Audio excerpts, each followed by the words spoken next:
2-1. Suomella oli päivän ottelussaan vastassa Neuvostoliitto. Peliä on pelattu vasta hieman yli minuutti ja peli pyörii Suomen puolustusalueella. Makkonen on kärsimässä 2 minuuttista ja näin Aleksei Kasatonov vie Neuvostoliiton 1-0 johtoon. Peliä pelattu 10 minuuttia kiekko ruutulla, joka menettää sen ja näin lähtee Neuvostoliiton ykkösketju Larionov, Krutov, Makarov kohti Suomen maalia.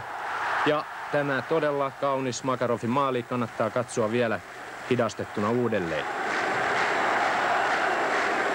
Kamppuri pelataan tilanteesta täydellisesti ulos ja näin Makarov nostaa tyhjään maaliin 2-0 johdon isännille. Nyt olemme hieman yli ottelun puolenvälin, punanuput pyörivät Suomen puolustusalueella, Makkonen jäähuaitiossa.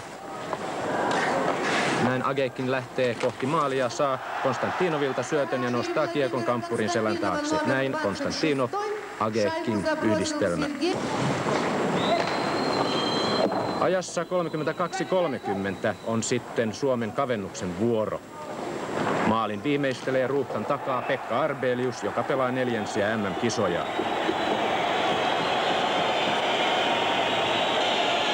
Suomella on vielä tilaisuutensa kolmannessa erässä. Tästä tilanteesta Kari Eloranta, numero 9, on saamaisillaan kiekon haltuunsa, mutta Neuvostoliiton maalivahti Boloshekin heittää mailansa ja seurauksena on rangaistuslaukaus.